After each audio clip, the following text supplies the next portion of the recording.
Sí, mira, Morel, ese tema de la vivienda de bajo costo, que se modificó la ley 189-11 para hacer unos ajustes a algunos artículos, que eso se generó por el mismo tema del precio de los materiales, porque ya no era sostenible o sustentable ese precio de la vivienda de bajo costo de 3.5 con unos materiales tan altos, que lo conversábamos con el ingeniero el domingo pasado, los problemas que han tenido los desarrolladores de proyectos con ese mismo asunto, que un cliente te aparta un apartamento, valga la redundancia, bajo un precio, y luego el desarrollador tiene que modificar y aumentar ese costo porque los materiales le están dando en la madre.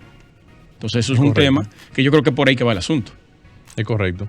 Lo más interesante para mí sería saber quién canalizó ese proyecto para que se ejecutara en el Congreso. Porque aquí tenemos... Para su modificación. Sí, aquí tenemos asociaciones importantes como Acoprovi, el CODIA, el mismo Ministerio de la Vivienda, que es el que actualmente va a regir todo ese entorno. Sí. Y yo entiendo que si hubo un lobby de acercamiento en ese sentido, ¿quién fue? Debió haber sido, para mí, Acoprovi. Sí, es el que más uno lo relaciona y que está más directamente trabajando con eso. Yo no sé si fue así porque no tengo la información de la mano, pero independientemente de quién sea, o sea, con esto no estoy enfatizando nada de por sí, sino porque yo sé que hay grupos que son los que más están activos en el sector de la construcción, que son los que más intereses tienen de que este tipo de cosas se resuelvan. Porque esa es la sociedad más importante. Claro, eso iba a ser un tranque que impositivamente hablando iba a traer más problemas que el caray. Sí, totalmente. Pero muchísimos problemas. Totalmente. Muchísimos problemas. Porque ese precio no lo iba a aguantar, los precios de los materiales. Y no solamente eso, Luis, sino que fíjate que cuando los inversionistas en este tipo de proyectos, que son los desarrolladores de proyectos, invierten en hacer este tipo de urbanizaciones y proyectos que van de la mano con el fideicomiso, había un tranque automáticamente con los precios que ya estaban establecidos de los bajos costos, sí, que había ya un parámetro para eso, y el alza de los materiales que ya a su vez hacían ya de por sí un impacto, impactaban directamente en ese vamos a decir, en esa ley o en ese acuerdo para los fideicomisos, y ya automáticamente eso se rompía. O sea, sí, eso se quebraba automáticamente. Sí, y quien emite el bono es, perdón, el Instituto de Vivienda, ahora el MIBET, Ministerio de Vivienda, Hábitat y Edificaciones, que el bono era de acuerdo, no. ¿Usted sabe cómo era la relación para emitir el bono con relación al monto anterior? Lo primero es que la persona tenía que... Sí, eso sí, yo digo la cantidad. El monto para entregarte a ti un bono para esa vivienda de bajo costo, ¿cuál era? ¿En base a qué? El porcentaje. Ajá. ¿El porcentaje? Sí. ¿Eran ciento y pico? No. Eso dependía del monto de la vivienda, porque el rango, si no mal recuerdo, era de 2 millones y pico a 3 millones y pico, más o menos. Sí. El rango de 2.5 a 3.5 creo que era. Más o menos, no tengo el dato exactamente, pero en ese renglón, ese porcentaje aumentaba o disminuía dependiendo del monto. Okay. Pero me parece que era alrededor de un 10 a un 20%, más o menos. Ok, pero mira qué interesante ahora que ellos lo relacionan el bono a través del ITEVIS de los materiales de construcción. Me parece que sí. El ITEVIS que te genera la compra de esos materiales es lo que te va a determinar a ti el bono que te van a entregar. Sí. Eso tiene una relación bastante interesante. Si es así, estamos hablando de casi un 20% del costo total de la obra. Que es sí muy significativo. Claro, porque imagínate, de un millón de pesos, estamos hablando que son casi 200 mil pesos. Y si son 4 millones y medio, estamos hablando de que es casi $1 millón de pesos. No. Es casi $1 millón de pesos. 400,000. No, porque acuérdate que son... O sea, ahora lo subieron a 4 millones. Y son 800,000 más o menos. Bueno, sí, pero digo casi $1 millón de pesos porque... No, demasiado. No estamos llegando casi al $1 millón de pesos, pero como quiera que sea, es un buen monto en función al porcentaje. De cualquier manera es bueno. Oye, señores, cuando tú haces alguna inversión y tú te estás ahorrando de inmediato... Vamos a escuchar aquí oyente. Vamos a ver. Buenas tardes. Buenas tardes. Disculpe la pregunta que le voy a hacer. Mire, Yo tengo una hermana fuera del país. Sí. Ella me envió $2,000. Líder, ¿quién nos habla? ¿Y de dónde, por favor? Perdón, le habla David Veloso. Ok, ¿de dónde? Santo Domingo. Perfecto, continúe. Ella me envió $2,000 para apartar un apartamento. Yo voy y lo aparto. ¿Qué sucede? Que después, como a los 3 o 4 meses, ella no quiere el apartamento. Yo me dicen que no, como que se perdió ese dinero, no puede ser. Y después me dirijo a la constructora directamente y me dicen que me quitan un 40%. ¿Es real eso? Solamente uno puede saber eso es en función al contrato que se establece cuando se firma. Exacto. Cuando se firma esa documentación. Porque, ¿Dónde lo estipularía? Exactamente, porque si Oh, se fue. se fue. Ok, pero escúchenos en la radio. Exactamente. Si es así, usted más o menos sabría si tiene algún tipo de cláusula, porque habría que ver la cláusula que tendría el contrato.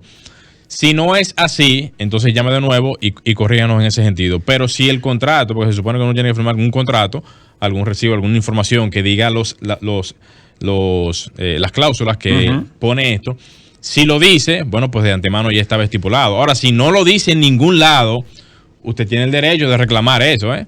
O sea, estamos hablando de que casi siempre en todas esas cláusulas se ponen informaciones que tienen que ver con todo este tipo de datos. Y si usted ya hizo si apartó un apartamento, vale la redundancia, y el mismo tiene algún tipo de cláusula, habría que ver qué cláusula usted tenía en ese momento. Vamos a llamar. Es lo único que le podría decir bajo ese criterio. Sí, como no manejamos eso al dedillo, vamos a llamar, tal vez el ingeniero José Antonio López tiene alguna información sobre eso. Con nuestra querida amiga Emilia Fernández, que maneja mucho Emilia. el tema de Emilia también. De la parte de fideicomiso. Y me imagino, aunque no es el mismo renglón, porque fideicomiso es una cosa, Sí. y el tema de apartar un apartamento, eso es otra cosa. Pero que como quiera ella trabaja esa... Sí, tiene que ver con lo mismo.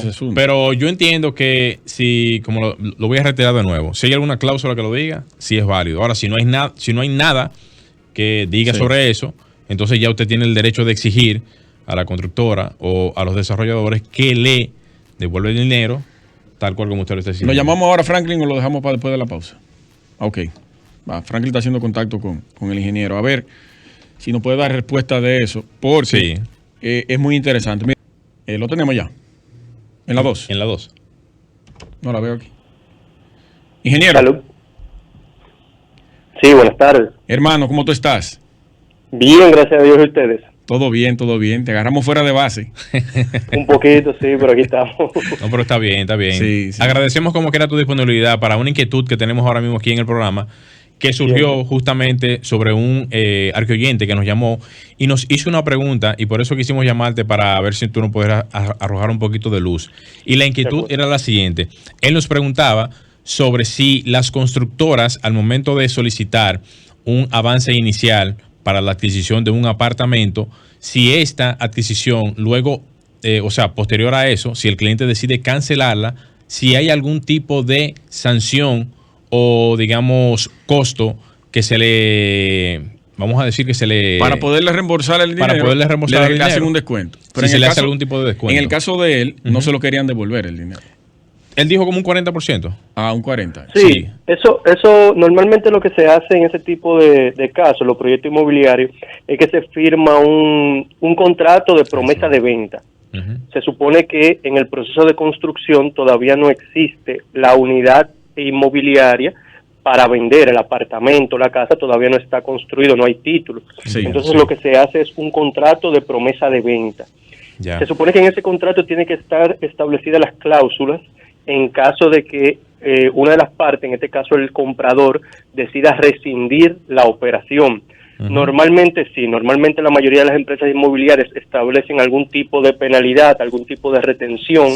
Eso varía mucho dependiendo el contrato y la empresa. Eso puede ir desde un 10% hasta montos mayores de la parte que ha pagado el comprador. O sea, el comprador paga. Si en algún momento el comprador decide rescindir la operación, se le devuelve una parte del dinero, pero no todo, descontando la penalidad.